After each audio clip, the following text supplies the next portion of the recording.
Hello everyone, सभी को नमस्कार। तो आज हम लोग देखने जा रहे हैं एसएससी एमटीएस एग्ज़ाम 4 नवंबर second shift GK GS question. तो जिनका भी एग्ज़ाम आने वाली शिफ्ट में है या आने वाले दिनों में है, उसको ये क्वेश्चन बहुत ही ध्यान से देखने हैं और उनकी क्या राइट आंसर है उसको भी याद कर लेना है।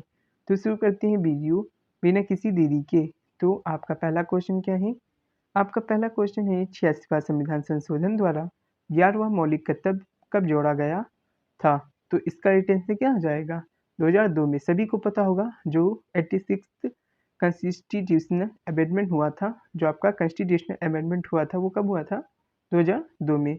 और इसके द्वारा क्या किया गया था? जो आपका शिक्षा से संबंधित जो आपका मौलिक कर्तव्य था वो जोड़ा गया था। और जो कौन सा था? 11वां मौलिक कर्तव्य था। 10 मौलिक कर्तव्य कब जोड़े गए थे? तो आपके 10 मौलिक कर्तव्य आपके जोड़े गए थे जो आपके फंडामेंटल क्या हैं? ड्यूटीज़ हैं, ये जोड़ी गई थी 42वें संविधान संशोधन 1976 के द्वारा।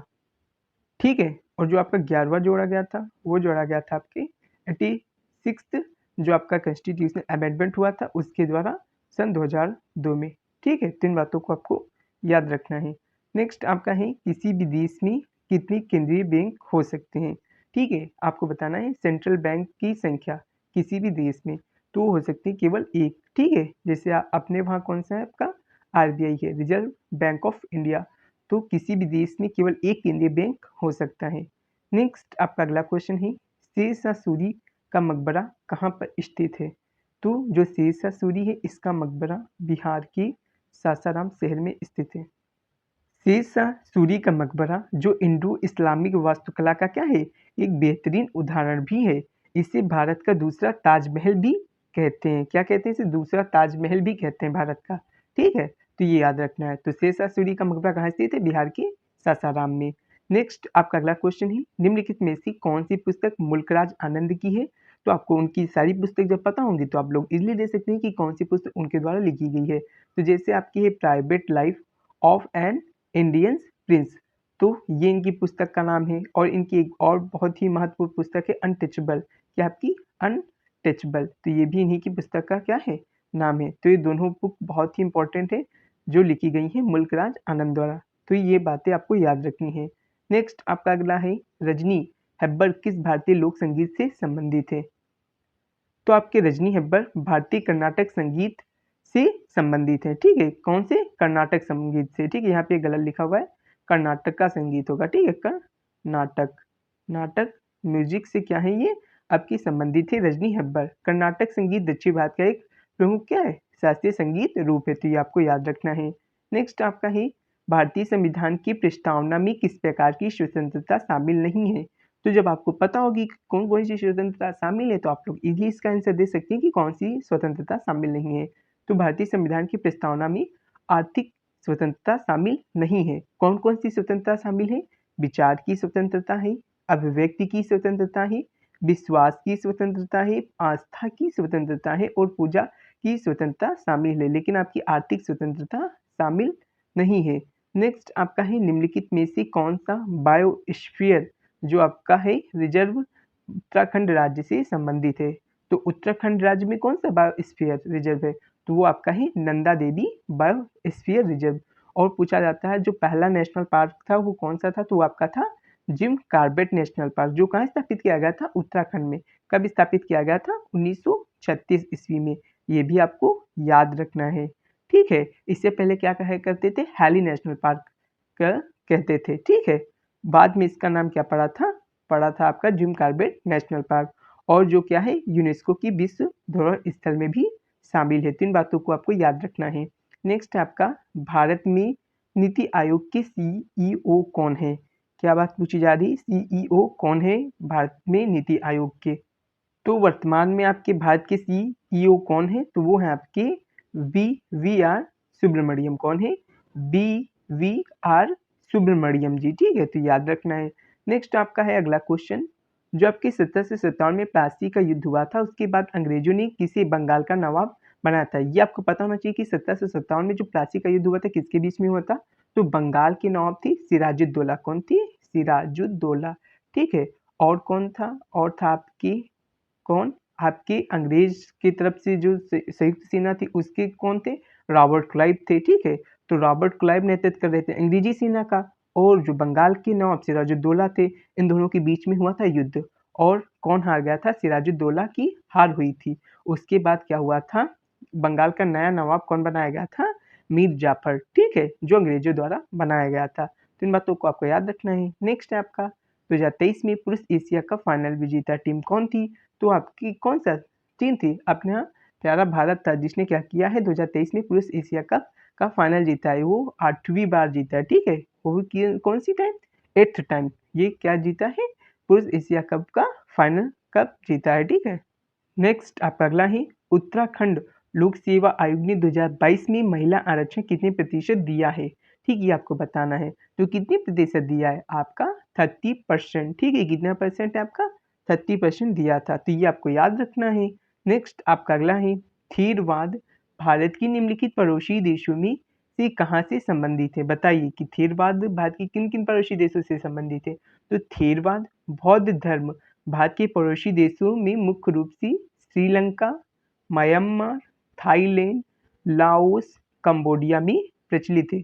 ये देश थेरवाद बौद्ध परंपरा का अनुसरण करते हैं, जो बौद्ध धर्म की सबसे प्राचीन शाखा मानी जाती है। तो थेरवाद और कुछ नहीं है, ये आपकी बौद्ध धर्म की क्या एक प्राचीन शाखा है। और ये कौन कौन से देश में देखने को मिलती है, श्रीलंका में देखने को मिलती है, म्यांमार में देखने को मिलती है, थाईलैंड, लाओस, कंबोडिया, यहाँ पे आपको क्या देखने को मिलती है, थेरवाद जो आपकी बौद्ध धर्म की प्राचीन शाखा है देखने को मिलती है। नेक्स्ट आपका है जुखाम, ठीक है, निम्नलिखित में से किस वायरस के द्वारा होता है, तो होता है आपका राइनो वायरस या कोरोनो वायरस, ठीक है, इसके द्वारा आपका क्या होता है, आपका जुखाम होता है, ठीक है। तो राइनो वायरस मेनली क्या होता है, जिसके द्वारा आपका जुखाम होता है, ठीक है, ये आपको याद रखना। नेक्स्ट है 1930 में नमक सत्याग्रह आंदोलन का नेतृत्व किसने किया था, तो सभी को पता होगा कि 1930 में आपका जो नमक सत्याग्रह आंदोलन हुआ था उसका नेतृत्व किया था महात्मा गांधी जी द्वारा, ठीक है, तो ये आपको याद रखना है। नेक्स्ट आपका अगला है, बीटिंग रिट्रीट समारोह किस तारीख को मनाया जाता है, तो जो बीटिंग रिट्रीट समारोह है ये हर साल 29 जनवरी को मनाया जाता है। यह समारोह गणतंत्र दिवस समारोह के तीसरे दिन आयोजित किया जाता है, किस दिन, गणतंत्र समारोह के तीसरे दिन, ठीक है, आपको पता होगा गणतंत्र दिवस 26 जनवरी को मनाया जाता है, सभी को पता होगा। उसके तीसरे दिन मतलब 29 जनवरी को आपको बीटिंग रिट्रीट समारोह को क्या होता है, मनाया जाता है, ठीक है। और गणतंत्र दिवस समारोह का ये क्या है, औपचारिक समापन भी होता है, क्या आपका बीटिंग रिट्रीट समारोह। नेक्स्ट आपका है, निम्नलिखित जंतुओं में किसके हृदय की कच्छों की संख्या से असंगत है। मेनली आपको बताना था कि कछुआ और गिरगिट और मगरमच्छ में हृदय में कच्छों की संख्या वो कितनी होती है। तो जो आपकी कछुआ और गिरगिट है इनमें आपकी क्या होते हैं, 3 कच्छी हृदय होती हैं, जिसमें आपके 2 अलिंद और 1 निलय होता है, ठीक है। तो कछुआ और गिरगिट में कितने कच्छी हृदय होते हैं आपके, 3 कच्छी हृदय होते हैं। बात करें मगरमच्छ में आपके 4 कच्छी हृदय होता है, जिसमें 2 अलिंद और 2 निलय होता है, ठीक है। मेनली आपका ऑप्शन में यही आपके 3-4 ऑप्शन दी होंगी, इसमें से आपको राइट आंसर क्या बताना था, मगरमच्छ, क्योंकि इसमें आपके 4 कच्छी होते हैं और सभी में आपके 3-3 कच्छी हृदय वाले क्या दिए रहे होंगे, आपको जंतु दिए रहे होंगे, जिसमें से आपको राइट आंसर मगरमच्छ लगाना रहा होगा, ठीक है। और आपको बता दें मगरमच्छ एक ऐसा सरीसृप है जिसमें 4 कच्छी हृदय होते हैं, और वैसे सभी जो सरीसृप होते हैं इसमें 3 कच्छी क्या होते हैं, हृदय होते हैं। इन बातों को आपको याद रखना है। नेक्स्ट है आपका टेनिस में जो ड्यूस है उसका क्या अर्थ होता है, जो ड्यूस होता है इस शब्द का क्या अर्थ होता है। तो टेनिस में ड्यूस का मतलब है जब दोनों खिलाड़ियों का स्कोर 40-40 हो जाता है और गेम जीतने के लिए किसी एक खिलाड़ी को लगातार 2 अंक जीतने होते हैं, तो इसे बोलते हैं ड्यूस, ठीक है। नेक्स्ट आपका क्वेश्चन है, केगा परमाणु संयंत्र भारत के किस राज्य में स्थित है। तो जो आपका केगा परमाणु ऊर्जा संयंत्र है ये भारत के कर्नाटक राज्य के उत्तर कन्नड़ जिले में स्थित है। तो मैंने आपको राज्य याद रखना है, कर्नाटक राज्य में आपका केगा परमाणु ऊर्जा संयंत्र स्थित है, ठीक है। नेक्स्ट आपका अगला है, 1951 की जनगणना के अनुसार भारत में महिला साक्षरता कितनी प्रतिशत थी। तो 1951 की जनगणना के मुताबिक भारत की महिला साक्षरता दर 9% थी। वही उस समय भारत की कुल साक्षरता दर का कितना था, 18.33% थी, ठीक है, ठीक है। तो महिला की कितनी साक्षरता दर थी, 9% थी, ठीक है। तो यहाँ पे जो ये बताएगी ये कुल साक्षरता दर थी जिसमें मेल और फीमेल दोनों को कंसीडर किया गया है, ठीक है। और वहीं पे महिला साक्षरता दर की बात करें तो आपकी 9% थी, तो इन बातों को आपको याद रखना है। नेक्स्ट आपका है ऋग्वेदिक काल में ईश्वर व मनुष्यों के बीच की मध्यस्थता करने वाले भगवान कौन थे? तो ऋग्वेदिक काल में ईश्वर और मनुष्यों के बीच की मध्यस्थता करने वाले भगवान अग्नि थे, ठीक है? तो ये इसका राइट आंसर हो जाता है। नेक्स्ट है आपका यामिनी कृष्ण मूर्ति किस शास्त्रीय नृत्य से संबंधित है? तो सभी को पता होगा यामिनी कृष्ण मूर्ति भरतनाट्यम और कुचिपुड़ी दोनों शास्त्रीय नृत्य से जुड़ी है। और मैंने इसके लिए एक अपलोड भी कर दिया वीडियो ट्रिक के माध्यम से कि शास्त्रीय नृतक या कौन सी शास्त्रीय नृतक या नृत्यांगना किस शास्त्रीय नृत्य से जुड़ी हुई है, ठीक है? तो इससे रिलेटेड मैंने एक वीडियो अपलोड कर रखी है ट्रिक के माध्यम से, आप लोग इजीली याद कर सकते हैं। तो वो वीडियो आप लोग जब देख लेंगे तो इजीली आप लोग बता सकते हैं कि कौन सी शास्त्रीय नृत्यांगना या नृतक किस शास्त्रीय नृत्य से जुड़ी हुई है, ठीक है? तो जब आप लोग वो देख लेंगे तो आपके मिनिमम 1 से 2 क्वेश्चन या आप बोल सकते हैं 1 से 2 मार्क्स आपके पक्के हो जाएंगे, ठीक है?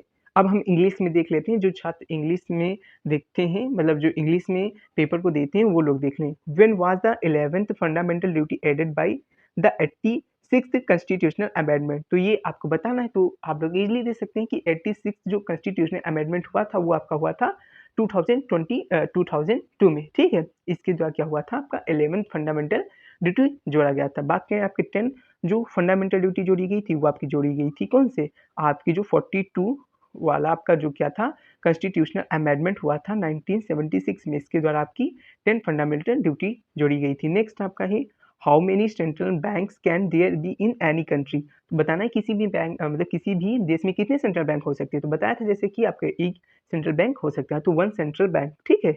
नेक्स्ट आपका है where is Shershah Suri's tomb located? तो कहाँ पे है, आपके सासाराम बिहार में स्थित है, ठीक है? नेक्स्ट आपका अगला ही which of the following books was written by Mulk Anand? तो आपकी हो जाएगी private life of an Indian prince and untouchable. ये आपकी दो क्या है फेमस बुक है जो आपके मुल्कराज आनंद द्वारा लिखी गई हैं।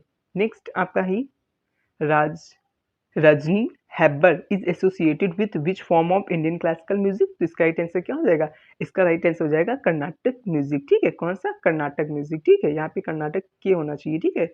नेक्स्ट आपका है what type of freedom is not included in the permeable of the Indian constitution? तो किस प्रकार की आपका फ्रीडम नहीं दिया गया है परमेबल में, जो इंडियन कॉन्स्टिट्यूशन है? तो इसमें आपका इकोनॉमिक जो फ्रीडम है वो नहीं दिया गया है। कौन कौन सी फ्रीडम दी गई है आपकी? तो जैसे आपका हो गया freedom of thought, expression, belief, faith and worship, ये आपकी क्या है फ्रीडम आपको दिए गए हैं परमेबल में, ठीक है?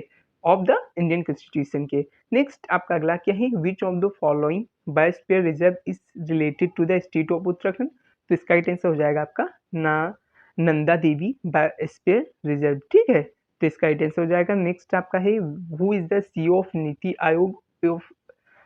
आयोग इन इंडिया? तो बताना है करंटली आपकी नीति आयोग के सीईओ कौन है? तो इसका राइट आंसर हो जाएगा आपका बी वी आर सुब्रमण्यम जी, ठीक है? नेक्स्ट आपका है whom did the British make the Nawab of Bengal after the battle of Plassey in 1757? तो इसका राइट आंसर हो जाएगा आपका नवाब आपके कौन थे, मीर जाफर, ठीक है? मीर जाफर को क्या किया गया था, आपने जो ब्रिटिश थे उन्होंने अपॉइंटेड किया था द नवाब ऑफ बंगाल, ठीक है? नेक्स्ट आपका अगला ही which team on the 2023 men's Asia cup final? तो इसका राइट आंसर हो जाएगा इंडिया, और ये इसका इंडिया का क्या था 8th टाइटल था, ठीक है? एशिया कप में। नेक्स्ट आपका अगला ही what percentage of reservation for women was granted by the Uttarakhand public service commission in 2022? तो इसका राइट आंसर हो जाएगा 30% रिजर्वेशन, कितना आपका 30%, ठीक है? नेक्स्ट आपका है in which of India's neighbouring countries is Theravada Buddhism prevalent? तो इसका राइट आंसर हो जाएगा Sri Lanka, Myanmar, Thailand, Laos, Cambodia, ठीक है? Where is the primary branch of Buddhism followed? ठीक है, वो कौन सी आपकी ब्रांच, थेरवेदा, ठीक है? नेक्स्ट आपका अगला क्या है which virus causes the common cold? तो इसका राइट आंसर हो जाएगा राइनो वायरस। नेक्स्ट आपका है who led the salt march in 1930? मतलब यहाँ पे नमक सत्याग्रह पूछा जा रहा है कि इसने लेड किया था, ठीक है? नेतृत्व किसने किया था? तो इसका राइट आंसर हो जाएगा महात्मा गांधी, ठीक है? नेक्स्ट आपका अगला है on which date is the beating retreat ceremony celebrated? तो इसका राइट आंसर हो जाएगा 29 जनवरी, ठीक है? इस दिन क्या होता है आपका the beating retreat ceremony celebrate की जाती है। नेक्स्ट है आपका which of the following animals has a heart chamber structure that is inconsistent? मतलब आपको मेनली यहाँ पे बताना चाहा जो टर्टल्स होते हैं, लिजार्ड होते हैं और क्रोकोडाइल्स, इनमें कितने आपके क्या होते हैं आपके चैम्बर्ड होते हैं। तो आपके जो टर्टल्स हो गया और लिज़ार्ड हो गया, इसमें 3 चैम्बर्ड होते हैं और क्रोकोडाइल्स में आपके 4 चैम्बर्ड होते हैं। ठीक है, नेक्स्ट आपका अगला क्वेश्चन है, what does deuce means? Deuce mean बताना है इन टेनिस में। तो in tennis deuce occurs when both player are tied at 40-40 and one player needs to win 2 consecutive point to win the game. तो इसी की क्या बोलते हैं? ड्यूस बोलते हैं। Next, in which state is the Kaiga nuclear plant located? तो सभी को पता है केगा न्यूक्लियर प्लांट कहाँ का है, कहाँ पे स्थित है? आपका कर्नाटक में स्थित है। ठीक है, और आपकी कन्नड़ डिस्ट्रिक्ट में है। ठीक है, नेक्स्ट आपका अगला है, according to the 1951 census what was the literacy rate for women in India? तो वो थी आपकी कितनी? 9%। और टोटल लिटरेसी रेट की बात की जाए तो आपकी थी 18.33%। ठीक है, तो ये याद रखना है। आपकी वोमेन्स जो लिटरेसी रेट थी, सॉरी फीमेल लिटरेसी जो रेट थी वो थी आपकी 9% और टोटल लिटरेसी रेट थी आपकी 18.33%। नेक्स्ट आपका है, who was the deity that mediated between gods and humans in the Rigvedic period? तो इसका राइट आंसर हो जाएगा अग्नि। ठीक है, क्या हो जाएगा आपका? अग्नि। ठीक है, नेक्स्ट है, with which classical dance is Yamini Krishna Murthy associated? तो इसका राइट आंसर हो जाएगा भरतनाट्यम एंड कुचिपुड़ी। भरतनाट्यम कहाँ का आपका क्लासिकल डांस है? तो यह है आपका तमिलनाडु का, और वहीं पे बात करें कुचिपुड़ी तो ये आपका आंध्र प्रदेश का। तो इसी के साथ ये वीडियो यहीं पे समाप्त होती है। अगर आप लोगों को वीडियो अच्छी लगी हो तो आप लोग लाइक करिए, सब्सक्राइब करिए और शेयर कीजिए। और पीडीएफ लेने के लिए डिस्क्रिप्शन में दी गई टेलीग्राम की लिंक पे क्लिक करके टेलीग्राम ज्वाइन कीजिए।